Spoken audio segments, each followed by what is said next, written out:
Setelah dinilai posisi Jokowi semakin lemah, ini juga berdampak pada Bahlil yang dikabarkan akan dikudeta sebagai ketum Golkar karena dia lebih dekat dengan Jokowi tentunya. Dia meski kabar ini sudah banyak yang membantah tetapi menjadi kian masuk akal jika kita melihat konstelasi politik saat ini. Kita simak video berikut ini. Ternyata kalau kemudian itu yang terjadi dan kemudian Partai Golkar ini diambil alih atau diganti dari Bahlil diganti sebagai ketua umum Partai Golkar dan orang yang dipilih itu orang yang kemudian mendapat restu dari istana dan dipastikan harus seperti itu kalau terjadi pergantian ketua umum, ya ini posisi Prabowo semakin menjauh dan semakin kuat dia. Ini maksud saya semakin menjauh dari Jokowi dan semakin kuat gitu. Karena dengan begitu dia akan mengendalikan Golkar yang memiliki kursi kedua terbanyak di parlemen dan kemudian juga menarik PDIP yang memiliki kursi terbanyak di parlemen bersama dengan Gerindra. Ini udah cukup 3 besar partai politik semua ada di tangannya Prabowo Subianto. Nah, kalau Jokowi bagaimana? Pertaruhannya dia tinggal di PSI. Tapi kalau lihat PSI dan pengaruh Jokowi yang terus melemah, ya posisi tawarnya Jokowi itu akan semakin melemah juga. Jadi seperti aksioma saja, ini semakin kalau yang aksioma yang satu melemah yang makin kuat. Tapi kalau dalam kasus ini misalnya, kalau Jokowi semakin melemah posisi tawarnya terhadap Prabowo Subianto, ya posisi tawar Bahlil itu di depan para pengurus dan kader Partai Golkar itu akan semakin melemah juga. Dan dalam soal begini, para politisi Golkar itu sudah terbiasa dingin secara profesional ya. Dia nggak ada mengingat hubungan yang sentimental, emosional dan sebagainya. Kalau lu jadi ketua umum Partai Golkar dan lu sudah berseberangan dengan presiden yang sedang berkuasa, ya goodbye.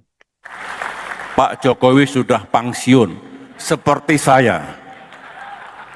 Sudah ada presiden baru, namanya Prabowo Subianto. Jadi artinya memang sekarang ini Bahlil mulai kehilangan patron. Sementara dengan Presiden Prabowo tentu saja hubungannya dengan Jokowi sangat berbeda. Dan sikap itu kan sebenarnya sudah ditunjukkan oleh Bahlil ketika sidang perdana rapat paripurna kabinet yang dipimpin oleh Pak Prabowo. Pada waktu itu kan video dan fotonya viral banget. Ya, dengan Pak Prabowo salaman yang biasa saja seorang presiden, tapi dengan wakil presidennya yakni Gibran Rakabuming, anaknya Jokowi, dia sampai cium tangan. Jadi derajat hubungan itu menunjukkan derajat hubungan di antara mereka dengan Pak Jokowi seperti apa. Dengan anaknya saja dia cium tangan. Tapi bahwa kemungkinan akan ada munaslup itu dengan cepat dibantah oleh Wakil Ketua Umum Partai Golkar Nurdin Halid. Dia menyebutnya itu hoax, nggak ada rencana itu katanya. Kemudian Wakil Ketua DPD Golkar Jakarta Basri Baco juga menyebutkan itu halusinasi dan hoax dan katanya itu hanya ingin memecah belah Partai Golkar. Ini kalau lihat nama-namanya ini semua orang Indonesia dari Indonesia Timur ini terutama dari Sulawesi Selatan ini. Ini kelihatan juga jadi basis mendukung dari Bahlil sekarang. Nah, tapi ini yang cukup menarik juga, ini ada bantahan dari Ketua Umum Soksi. Soksi ini Sentral Organisasi Kekaryaan Swadiri Indonesia. Ini organisasi buruh yang didirikan oleh Brigjen Suardiman. Ini yang kemudian menjadi salah satu kelompok Indo organisasi yang mendirikan dan didirikan oleh Partai Golkar. Jadi ini organisasi pionir yang mendirikan Golkar gitu ya. Dia ikut membantahnya. Padahal kita tahu bahwa kalau betul yang dicalonkan itu adalah Nusron Wahid, dia adalah kader Soksi juga gitu. Tapi menurut dia kalau dilakukan sekarang, kata ada munaslup, kata dia itu bunuh diri ya. Di tengah posisi mereka yang sangat solid Golkar katanya. Tapi pertanyaannya kemudian apa sesungguhnya alasan Bahlil yang kok dia mau diganti ini? Saya pertama kali membacanya ini di portal ratastv.co. Dia menyebutkan ini isu ini pertama kali dan kemudian belakangan muncul bantahan-bantahan dan banyak dimuat di media-media online nasional. Disebutkan ada beberapa alasan mengapa Bahlil itu harus segera diganti. Pertama, katanya manuver Bahlil di Kabinet Merah Putih sering merusak citra pemerintah, sekaligus mencoreng nama baik Golkar. Kebijakan Bahlil sebagai Menteri Energi Sumber Daya Mineral dan Menteri Investasi saat itu sangat melukai rakyat kecil yang notabene adalah pemilih setiap Partai Golkar. Seperti larangan pengecer menjual LPG 3 kg, lalu pemberian investasi tambang di Raja 4 yang saat itu Bahlil menjadi Menteri Investasi. Bahlil disebut turut bertanggung jawab atas penerbitan izin yang dinilai merusak kawasan konservasi Raja 4 itu. Alasan lain, ini dia rupanya cuma mengutip sumber saja. Bahlil telah menopang kepentingan Jokowi yang saat ini sudah tidak menjadi presiden. Nah, ini seperti yang saya sebutkan sebelumnya tadi ya. Tentu ini tidak sesuai dengan arah Golkar yang saat ini ada di dalam Kabinet Merah Putih di bawah komando Presiden Prabowo. Selain itu, banyak pihak di internal Golkar membuat penilaian bahwa Bahlil gagal memposisikan partai sesuai arah kekuasaan baru di bawah Presiden Prabowo Subianto. Harusnya menjadi partai yang siap beradaptasi, bukan malah menjadi penopang bayangan kekuatan masa lalu. Ini maksudnya Jokowi. Apakah ada alasan lain? Masih ada alasan lain. Misalnya perilaku Bahlil, baik pribadi yang kontroversial maupun secara struktural tidak menguntungkan Golkar di mata rakyat. Lalu banyak senior Golkar yang disingkirkan dan lebih banyak mengakomodasi orang baru yang tidak proporsional di struktur partai. Saya kira memang alasan ini inline dengan seperti yang saya katakan tadi. Kalau memang udah nggak sejalan dengan presiden, pasti akan didongkel gitu. Nah, belum lagi memang Bahlil ini banyak menyingkirkan tokoh-tokoh senior ya di pengurusannya itu. Bahkan waktu itu dia hanya bertahan dengan pengurus harian saja dan untuk mengisinya cukup lama gitu. Jadi kalau membaca alasan itu masuk akal, itu dia diganti.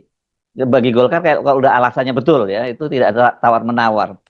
Tapi sekarang ini dengan adanya abolisi dan amnesti terhadap Tom Lembong dan Hasto, ya orang membacanya itu sebagai tanda-tanda bahwa Jokowi itu sudah mulai kehilangan gripnya terhadap Prabowo. Ya kalau kemudian Jokowi juga sudah mulai kehilangan pengaruh, otomatis ya Bahlil nggak punya patron lagi yang bisa diandalkan. Nah, petanya sekarang mulai berubah. Ya wajar kalau kemudian ada upaya untuk menggusur Bahlil. Ini namanya untung-untung berhadiah ya, coba-coba ya, kalau bisa digusur, kenapa tidak? Tapi yang saya baca di Ratas TV tadi, katanya Nusron sudah dapat persetujuan dari istana. Nah, kalau sudah dapat persetujuan dari istana, itu selesai barang ya. Ini kalau clear, kalau benar ya informasinya bahwa itu sudah disetujui Prabowo gitu. Clear barang itu, karena saya sebutkan Nusron ini juga punya kedekatan. Pada Pilpres kemarin dia menjadi sekretaris tim kampanye nasional Prabowo Gibran. Jadi orang penting dia, makanya kemudian dia mendapat jabatan sebagai Menteri ATR BPN. Dan juga saya sebut tadi dia adalah anggota SOKSI, salah satu Kino yang mendirikan dan didirikan Golkar. Artinya dia darah biru Golkar. Nah, selain itu latar belakang dia, ya ini kan Nahdien Nusron Wahid ini, dan dia bukan sekedar Nahdien kaleng-kaleng, karena dia pernah menjadi ketua umum Gerakan Pemuda Ansor. Jadi dia akan jadi figur yang lengkap. Dia jaketnya bisa hijau, tapi dalamnya bisa kuning, atau sebaliknya. Saya kira dia hijau dulu ya di luarnya ya, karena NU pasti hijau dan dalamnya kuning. Ini kayak semangka kuning lah Nusron ini. Jadi dia stakeholdernya banyak, backupnya juga banyak, SOKSI di Golkar dan kemudian NU di belakangnya. Jadi kalau dari sisi keterwakilan Ormas Islam dan juga Golkarnya, ini dia akan menguntungkan kalau kemudian dia yang menjadi ketua umum partai Golkar dibandingkan dengan Bahlil, yang lebih dia andalannya dia hanya menyantol kepada Pak Jokowi saja gitu. Pada waktu Bahlil mau jadi ketua umum itu pun sebenarnya dia sempat dipersoalkan karena statusnya ya Bahlil ini, kalau makanya saya bilang backup nggak cukup kuat sesungguhnya kecuali Jokowi, karena di Golkar sendiri dia dipertanyakan soal kekuningannya itu, karena kan ini syaratnya untuk menjadi ketua umum itu harus pernah menjadi setidaknya menjadi ketua DPD satu atau setingkat di bawahnya, dalam hal ini DPD. Nah, kemudian pada waktu itu ada penjelasan dari Idrus Marham, itu mantan sekjen Partai Golkar yang sekarang jadi senior di Bapilu. Saya nggak tahu jabatan istilahnya, agak aneh ini. Pokoknya dia semacam koordinator Bapilu kalau tidak salah seperti itu. Dia menyatakan bahwa pada waktu dia menjadi sekretaris jenderal mendampingi Abu Rizal Bakri sebagai ketua umumnya, ketua umum Partai Golkar, dia pernah menandatangani struktur pengurusan DPD 1 Papua, dan di situ ada nama Bahlil sebagai bendahara umumnya. Munaslup Golkar kabarnya direstui istana. Isu musyawarah nasional luar biasa, Partai Golkar kembali mencuat kabar yang beredar menyebut istana sudah merestui ketua umum Bahlil Lahadalia diganti. Dorongan agar Bahlil diganti menguat lantaran dia terlalu Jokowi yang oleh kalangan internal melalui dianggap aib.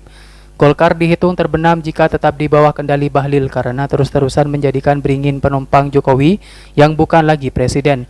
Selain itu, siasat Bahlil sebagai Menteri Kabinet Merah Putih kerap merusak citra pemerintah, di antaranya Bahlil tersangkut skandal tambang Raja Ampat, larangan mengecer menjual LPG 3 kg dan intrik-intrik lain yang sudah banyak diketahui umum. Informasi yang diterima redaksi Restu disampaikan gamblang kepada Nusron Wahid, politikus Golkar yang juga Menteri ATR atau Kepala BPN. Nusron dipanggil menghadap Hambalang dan Munaslup mengganti Bahlil dari kursi Golkar 1 digelar sebelum pergantian tahun. Redaksi meminta klarifikasi kepada nama-nama yang disebut dan akan ditayangkan kepada artikel terpisah.